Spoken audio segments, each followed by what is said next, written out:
My name is Nate Sheen. I'm the founder of Astoria. I started Astoria under the name Datacom Technologies in 2015. From my basement where I started the company, I wanted to repair computers and cell phones and any type of electronic devices that were possible. I had in the back of my mind this idea that if I could do this on like a subscription model, that would be ideal. And I decided to just take the dive and open the service, open the company, and start figuring out as I went because I needed the time away from my corporate job to figure out what do I want to do. So for the first 12 months, I thought, well, I know how to repair computers. I know how to market that. And very quickly I got into that and started discovering the world of managed services for IT.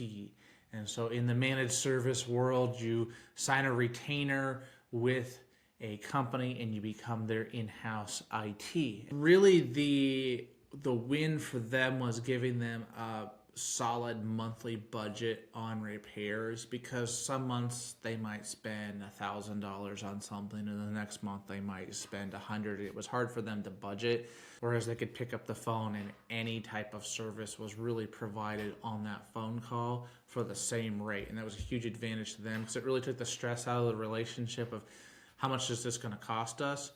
After working 6 months on this, I actually quit my full-time corporate job and went full-time working as the primary technician, owner of Datacom Technologies, and started working on the plan of how do we get managed service contracts and clients, and started experimenting with that, where I picked up a couple of customers who were always coming to me for repairs, and I said, why don't we put you on a monthly plan?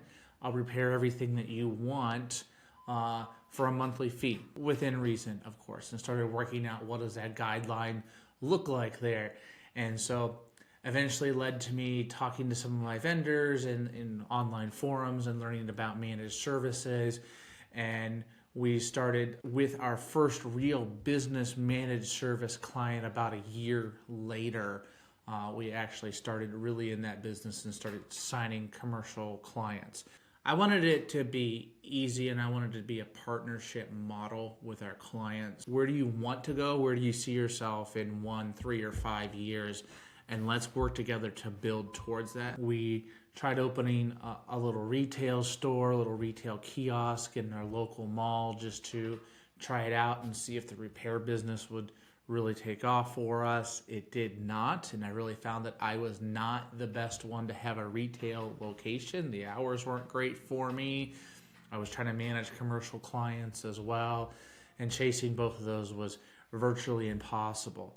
So by around the time of late 2017, I had just decided that it was time to be done with the retail side of it, and I did lease office space at that time where I could meet clients, have a place to store all of the equipment and tools that was quickly accumulating, and I had hired a couple of staff members at that point. And one of the things that we found, which led us to the name Astoria, is Datacom Technologies was a pretty popular name for tech type companies, and we would get their phone calls and people asking us questions about things that we had nothing to do with, because we were investing time and energy into making sure that people could find us online. We continued to grow and lean into that, and ended up staffing up to a third person around the end of 2018, one into 2019 like that, and it started getting overwhelming in 2019, and I started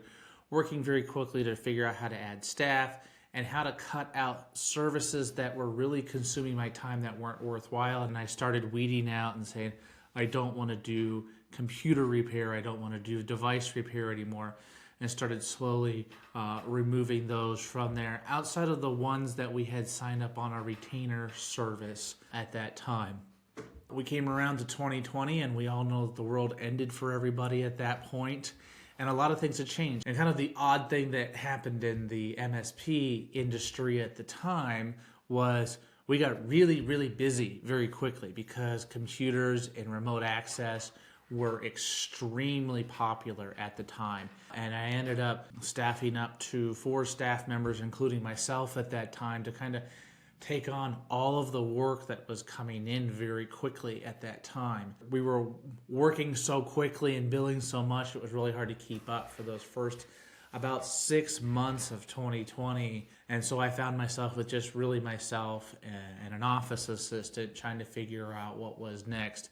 And that was really a great turning point for us as we posted the job, and our operations director, Matt, came to the interview. We interviewed, and then he came on in September of 2020 with us. And in mid-2021, around the time that we left our original office location and moved to our current headquarters, we launched the rebrand of Astoria.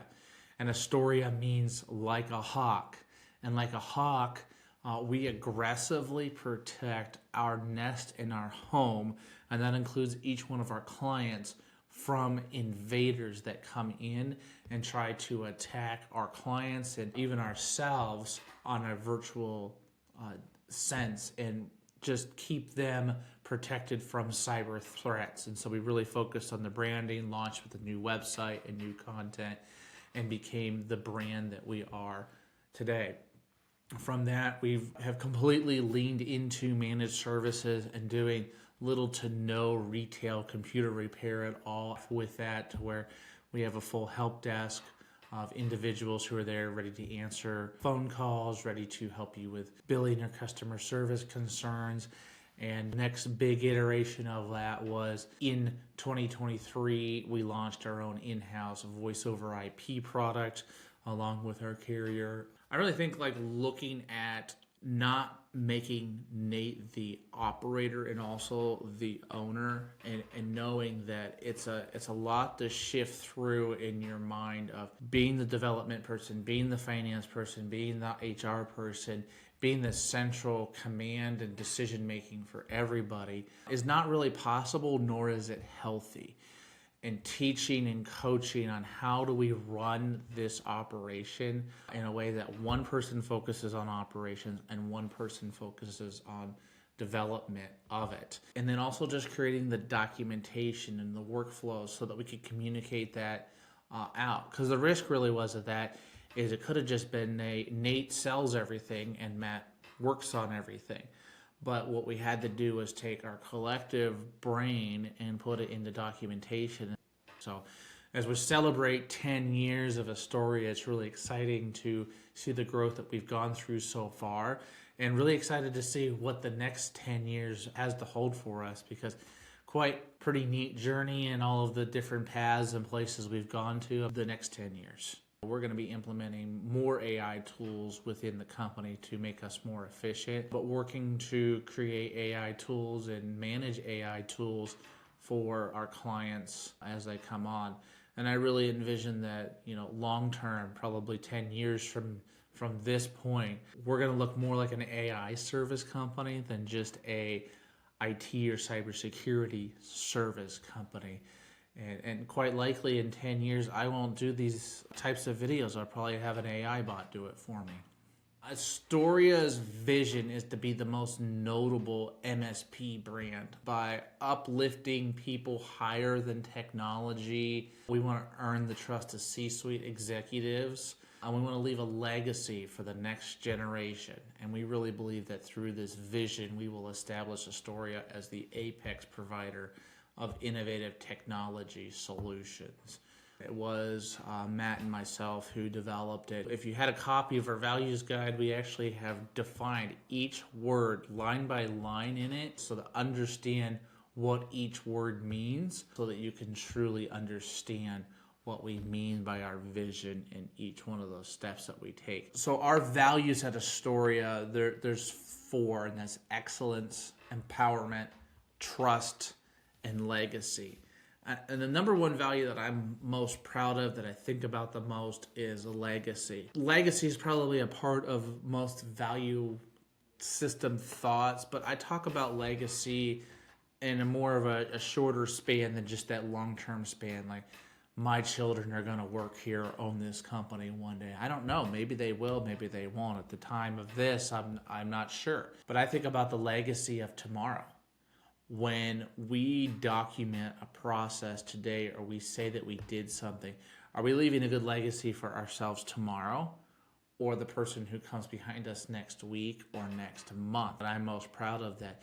When we take the time to input the data right, to say it the right way the first time, to do the work right, and that connects with that excellence piece as well. We've really built a culture, a trusting culture here, where I empower the team to bring their issues to us on a daily basis. We write them on a spreadsheet, and once a week we gather and we say, here's the issues.